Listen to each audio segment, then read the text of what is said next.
Hi அன்பா, அனைவருக்குமே வணக்கம்.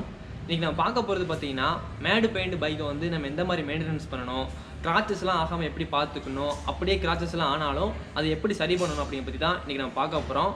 ஸோ ஒன் பை ஒன்னாக வந்து பார்க்கலாம். ஸோ கைஸ், முதல்ல நம்ம மேட் ஃபினிஷ் பைக் அப்படிங்கிறது எதுக்காக வாங்குவோம் அப்படின்னா, லுக்குக்காக தான் வாங்குவோம் இல்லையா?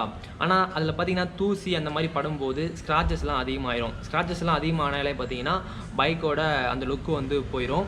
ஸோ முதல்ல தூசியை வந்து பைக்கில் படாமல் நம்ம வந்து பார்த்துக்கணும். தூசி படாமல் இருக்க என்ன பண்ணலாம் அப்படி பார்த்தீங்கன்னா, பைக்கு கவர் வந்து நம்ம யூஸ் பண்ணலாம். அதே மாதிரி பைக் கவர் வந்து யூஸ் பண்ணுறீங்க அப்படின்னா, பைக்கில் இருந்து அந்த கவரை வந்து எடுக்கும்போது பார்த்தீங்கன்னா தூசியை லைட்டாக தட்டி விட்டுடுங்க. ஏன்னா தூசி பார்த்தீங்கன்னா நிறையவே இருக்கும்.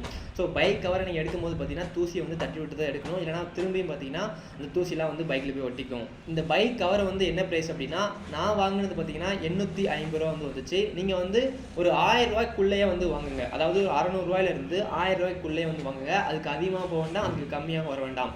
வாட்டர் ப்ரூஃபோட இருக்கணும். அதே மாதிரி பார்த்தீங்கன்னா ஹீட்டிங்கும் தாங்குற மாதிரி, இந்த மாதிரி ரெண்டுமே சேர்ந்த மாதிரி வந்து கண்டிப்பாக வந்து வாங்கிக்கோங்க. அடுத்து பார்த்தீங்கன்னா, நம்ம பைக் க்ளீன் பண்ணும்போது மைக்ரோ ஃபைபர் கிளாத்தை தான் நம்ம யூஸ் பண்ணணும். நீங்கள் நார்மலான துணி வந்து யூஸ் பண்ணக்கூடாது. நீங்கள் நார்மலான துணி யூஸ் பண்ணுறதே பார்த்தீங்கன்னா கிராச்சஸை வந்து உண்டாக்கிறோம். ஸோ கண்டிப்பாக பார்த்தீங்கன்னா மைக்ரோ ஃபைபர் கிளாத்து தான் வந்து யூஸ் பண்ணணும். ஏன்னா நீங்கள் மைக்ரோ ஃபைபர் கிளாத்தை வந்து யூஸ் பண்ணுறீங்க அப்படின்னா ஈஸியாக பார்த்தீங்கன்னா தூசியை வந்து க்ளீன் பண்ணிடும். ஸோ நீங்கள் பைக்கில் மேடு பெயிண்ட் பண்ண இடத்துல பார்த்தீங்கன்னா கண்டிப்பாக இந்த மைக்ரோ ஃபைபர் துணியை வந்து யூஸ் பண்ணுங்கள். நீங்கள் டயரில், இன்ஜினில் அந்த மாதிரி இடத்துலாம் பார்த்தீங்கன்னா அதிக மண் வந்து இருக்கும். அந்த இடத்துலாம் பார்த்தீங்கன்னா நீங்கள் நார்மலான துணி வந்து யூஸ் பண்ணிக்கலாம். இந்த மாதிரி 2 துணியை வந்து யூஸ் பண்ணுங்கள். இதுவே நான் வந்து பெயிண்ட் பாலிஷ் வந்து யூஸ் பண்ணுறேன் அப்படி கேட்டிங்கன்னா, அதுக்கு வந்து ஒரு 3 துணி வந்து தேவைப்படும். அதை வந்து நம்ம பின்னாடி பார்க்கலாம். இப்போ வந்து நீங்கள் பைக் க்ளீன் பண்ணுறதுக்கு கண்டிப்பாக மைக்ரோ ஃபைபர் துணியை மட்டும்தான் நீங்கள் வந்து யூஸ் பண்ணணும். ஸோ அடுத்து பார்த்தீங்கன்னா, பைக்கில் வந்து ஷாம்பு, சோப்லாம் யூஸ் பண்ணலாமா அப்படிங்கிற டவுட் வந்து நம்ம எல்லாத்துக்குமே இருக்கும்.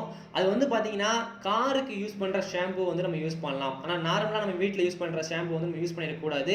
அப்படி நீங்கள் யூஸ் பண்ணுறீங்க அப்படின்னா பைக்கோட கலரே பார்த்தீங்கன்னா சேஞ்ச் ஆக ஆரம்பிச்சிடும். ஸோ நீங்கள் நார்மலாக யூஸ் பண்ணுற ஷாம்பு வந்து பைக்கில் வந்து யூஸ் பண்ண வேண்டாம். காருக்கு யூஸ் பண்ணுற ஷாம்பு, அதாவது மேடு பெயிண்ட்டுக்காகவே ஒரு ஷாம்பு வந்து யூஸ் பண்ணுவாங்க காரில் பார்த்தீங்கன்னா. ஸோ அந்த ஷாம்பு வந்து நீங்கள் வந்து யூஸ் பண்ணலாம். ஸோ அதையுமே பார்த்தீங்கன்னா ஸ்ட்ரெயிட்டாக வந்து பைக்கில் வந்து அப்ளை பண்ண வேண்டாம். ஒரு மைக்ரோ ஃபைபர் கிளாத்தில் வந்து நீங்கள் போட்டு அதை வந்து பைக்கில் வந்து அப்ளை பண்ணுங்க. ஸ்ட்ரெயிட்டாக வந்து அப்ளை பண்ண வேண்டாம்.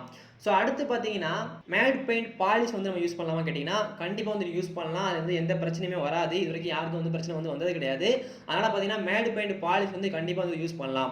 ஆனால் யூஸ் பண்ணும்போது பார்த்தீங்கன்னா கரெக்டாக வந்து நம்ம யூஸ் பண்ணணும். அதாவது வெயிலில் வச்சு அந்த பாலிஷை வந்து ஸ்ப்ரே பண்ணக்கூடாது. அடுத்து உங்கள் பைக்கு பக்கத்தில் பார்த்தீங்கன்னா எந்த ஒரு பெட்ரோலு அந்த மாதிரி தீப்பிடிக்கக்கூடிய எதுவுமே வந்து பக்கத்தில் வந்து இருக்கக்கூடாது. ஸோ இது வந்து வார்னிங் கொடுத்துருக்காங்க. யூஸ் பண்ணும்போது பார்த்தீங்கன்னா இந்த மாதிரி இருக்கக்கூடாது சொல்லிட்டு வார்னிங் கொடுத்துருக்காங்க. அதனால் பார்த்தீங்கன்னா தீப்பிடிக்க கூட வாய்ப்பு இருக்குது அப்படி வந்து சொல்றாங்க. ஸோ இது யூஸ் பண்றதுனால பிரச்சனை வந்து கிடையாது. ஆனால் கரெக்டாக யூஸ் பண்ணணும் அப்படிங்கிறதான் ஒரு விஷயம். ஸோ அடுத்து பார்த்தீங்கன்னா, பைக்கை வந்து ரொம்பவே டீப்பாக வந்து க்ளீன் பண்ணுறது, அதாவது அழுத்தி அழுத்தி க்ளீன் பண்ணுறது. நீங்கள் வந்து தூசியை வந்து அழுத்தி அழுத்தி க்ளீன் பண்ணுறீங்க அப்படின்னா அந்த தூசியே பார்த்தீங்கன்னா கண்டிப்பாக வந்து கிராச்சஸை வந்து உருவாக்கிடும். ஸோ நீங்கள் வந்து மெதுவாக, ரொம்பவே மெதுவாக தான் பார்த்தீங்கன்னா அந்த பைக்கை வந்து க்ளீன் பண்ணணும். முதல்ல பார்த்தீங்கன்னா ஒரு மைக்ரோ ஃபைபர் கிளாத் எடுத்து தூசியெல்லாம் மெதுவாக தொடச்சிட்டு, அதுக்கப்புறம் பார்த்தீங்கன்னா அதை ஈரமாக்கிட்டு திரும்பவும் பைக்கை வந்து தொடச்சிருங்க. அதுக்கப்புறம் பார்த்தீங்கன்னா தண்ணி ஊற்றிட்டு திரும்பவும் அந்த கிளாத்தை வச்சு தொடச்சி விட்ருங்க. ஸோ இப்படி தான் பார்த்தீங்கன்னா கரெக்டாக வந்து க்ளீன் பண்ணணும். ரொம்பவே அழுத்தி வந்து பைக்கை வந்து க்ளீன் பண்ணிடக்கூடாது. அப்படி அழுத்தி க்ளீன் பண்ணிட்டா கிராச்சஸ் ஆகிறதுக்கு நிறையவே வாய்ப்பு இருக்குது. ஸோ அடுத்து பார்த்தீங்கன்னா, பைக்கை வந்து தண்ணி ஊற்றி நீங்கள் அலசுவீங்க. ஆனால் அலசிட்டு அப்படியே வந்து விட்டுட்டு போகிறது, அதாவது தண்ணி ஊற்றி நல்லா அலசிட்டு அப்படியே வந்து விட்டுட்டு போயிடுவாங்க. மறுநாள் வந்து பார்த்தீங்க அப்படின்னா வெள்ளை வெள்ளையாக வந்து ஆயிரும். ஏன்னா தண்ணியே பார்த்தீங்கன்னா அப்படியே பைக்கில் வந்து தங்கி இருக்கும். தங்கி இருக்கும்போது பார்த்தீங்கன்னா அப்படியே ரவுண்டாக ஆகி வெள்ளை வெள்ளையாக வந்து ஆயிரும். ஸோ நீங்கள் தண்ணி ஊற்றி பைக் வந்து க்ளீன் பண்ணுறீங்க அப்படின்னா தாராளமாக க்ளீன் பண்ணுங்கள். க்ளீன் பண்ணி முடிச்சுட்டு அந்த மைக்ரோ ஃபைபர் கிளாத்தை எடுத்து நீட்டாக வந்து தொடச்சி விட்ருங்க. ஒரு ஈர துணி எடுத்து நீட்டாக வந்து தொடச்சி விட்டீங்க அப்படின்னா தான் கரெக்டாக வந்து இருக்கும். இல்லைனா வாஷ் பண்ணதே வந்து வேஸ்ட் ஆயிரும். ஸோ இதையுமே பார்த்தீங்கன்னா முக்கியமாக வந்து நோட் பண்ணிக்கோங்க. ஸோ அடுத்து பைக்கில் வந்து லேமினேஷன் வந்து நம்ம யூஸ் பண்ணலாமான்னு கேட்டிங்கன்னா, லேமினேஷன் பார்த்தீங்கன்னா ஒரு 1500 வரும். பைக்கு ஃபுல்லாகவே பண்ணுறதுக்கு பார்த்தீங்கன்னா ஒரு 1500 வந்து வரும். அதை வந்து நிறைய பேர் வந்து யூஸ் பண்ணுறாங்க. ஆனால் யூஸ் பண்ணுறவங்களாம் என்ன சொல்கிறாங்க அப்படின்னா, ஒரு வருஷம் வரைக்கும் தான் யூஸ் பண்ண முடியுது.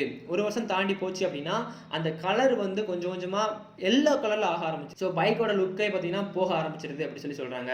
அது உண்மை தான். நீங்கள் லேமினேஷன் யூஸ் பண்ணுறீங்க அப்படின்னா ஒரு 7 மாதத்துலேருந்து 8 மாதம் வரைக்கும் தான் யூஸ் பண்ண முடியும். அதே மாதிரி பார்த்தீங்கன்னா கலரும் கொஞ்சம் கொஞ்சமாக வந்து சேஞ்ச் ஆயிரும். நம்ம மேடு பெயிண்ட் வாங்கினதே பார்த்தீங்கன்னா பைக்கோட லுக்குக்காக தான் வாங்கியிருப்போம். இருக்கும். ஆனால் அந்த லேமினேஷன் போட்டோம் அப்படின்னா பைக்கை வந்து கொஞ்சம் பளபளப்பாக தெரியுற மாதிரி இருக்கும். ஸோ அதனால் பார்த்தீங்கன்னா நிறைய பேருக்கு வந்து பிடிக்காது. ஆனால் அது பண்ணோம் அப்படின்னா சேஃப்டி வந்து கொஞ்சம் அதிகம் தான். நமக்கு ஸ்க்ராச்சஸ் அந்த மாதிரி எதுவுமே ஆகாது.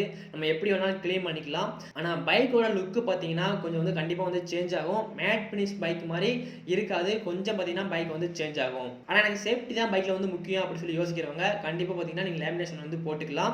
1500 வந்து வரும். அப்புறம் இன்னொரு டவுட் என்னன்னா, என்னோட பைக்கில் வந்து நிறைய கிராச்சஸ் வந்து ஆயிடுச்சு. நான் லேமினேஷன் பண்ணாலும் இனிமேல் வேஸ்ட் தான் சொல்லி யோசிக்கிறவங்க என்ன பண்ணலாம் அப்படின்னா, அதுக்கு வந்து ஒரே ஒரு ஆப்ஷன் தான் இருக்குது. அதாவது பைக்கை வந்து ரீபெயிண்ட் தான் வந்து பண்ணணும். ரீபெயிண்ட் வந்து பண்ண முடியும். நான் வந்து சர்வீஸ் சென்டரில் வந்து ஃபோன் போட்டு கேட்டேன். அதாவது நீங்கள் வந்து ரீபெயிண்ட் வந்து பண்ணிக்கலாம். ஆனால் நாங்கள் வந்து ராயல் என்ஃபீல்டு தரப்புல வந்து பண்ணித்தர மாட்டோம். சர்வீஸ் சென்டர்லேயும் பண்ணித்தர மாட்டோம். நீங்கள் வெளியே பார்த்தீங்கன்னா மாடிஃபிகேஷன் பண்ணுற இடத்துல வந்து கண்டிப்பாக வந்து பண்ணிக்கலாம் அப்படின்னு சொல்லி சொன்னாங்க. ஸோ உங்கள் பைக்கில் வந்து ரொம்பவே கிராச்சஸ்லாம் ஆயிடுச்சு, பார்க்கறதுக்கே வந்து நல்லா இல்லை அப்படின்னு சொல்லி யோசிச்சிங்க அப்படின்னா நீங்கள் தாராளமாக பார்த்தீங்கன்னா ரீபெயிண்ட் வந்து பண்ணிக்கலாம். ஸோ இப்போ பார்த்தீங்கன்னா நான் பைக் வாங்கி 2-3 மாதம் தான் ஆயிருக்கு. சின்ன சின்ன இடத்துல பார்த்தீங்கன்னா இந்த கல் அந்த மாதிரி பட்டு வந்து பெயிண்ட் ஏதாச்சும் போயிடுச்சு அப்படின்னா நீங்கள் ராயல் என்ஃபீல்டு சர்வீஸ் சென்டர்லேயே பார்த்தீங்கன்னா அந்த மாதிரி பெயிண்ட் வந்து பண்ணிக்கலாம். அவங்களே பார்த்தீங்கன்னா பெயிண்ட் போன இடத்துல பார்த்தீங்கன்னா ஸ்ப்ரே பண்ணி வந்து கொடுத்துருவாங்க. ஸோ உங்கள் பக்கத்தில் இருக்கக்கூடிய சர்வீஸ் சென்டரில் வந்து நீங்கள் கேட்டு பாருங்கள், இந்த மாதிரி பெயிண்ட் பண்ணி கொடுங்கன்னு சொல்லிட்டு கண்டிப்பாக வந்து பண்ணி கொடுப்பாங்க. ஸோ இந்த மாதிரி சின்னதை வந்து நம்ம சரி பண்ணிக்கலாம். ஆனால் பெருசாக வந்து நிறைய இடத்துல வந்து எனக்கு ஆயிருக்கு அப்படின்னா தான் நீங்கள் ரீபெயிண்ட் பண்ணுற மாதிரி இருக்கும். ஆனால் ரீபெயிண்ட் பண்ணும்போது பார்த்தீங்கன்னா உங்களுக்கு கரெக்டாக பைக் வாங்கும்போது எப்படி இருந்துச்சோ அதே மாதிரி பண்ணி தந்துடுவாங்க. நீங்கள் கரெக்டான இடத்துல பார்த்து கொடுத்தீங்க அப்படின்னா கரெக்டாக வந்து பண்ணி தந்துடுவாங்க. ஸோ நான் சொன்ன டிப்ஸ்லாம் பார்த்தீங்கன்னா கரெக்டான மெத்தட் தான். நீங்கள் தாராளமாக வந்து யூஸ் பண்ணலாம். உங்களுக்கு வேறு ஏதாச்சும் டவுட் இருந்துச்சு அப்படின்னா தாராளமாக பார்த்தீங்கன்னா கமெண்ட் பண்ணுங்கள், நான் வந்து ரிப்ளை பண்ணுறேன். ஸோ இது வந்து யூஸ்ஃபுல்லாக இருந்திருக்கும் அப்படின்னு சொல்லி நம்புகிறேன். வீடியோ பார்த்து அனைவருக்குமே நன்றிகள். மேலும் பார்த்தீங்கன்னா நிறைய வீடியோஸ் வந்து நம்ம பார்க்கலாம். வணக்கம், ஜெய்ஹிந்த்.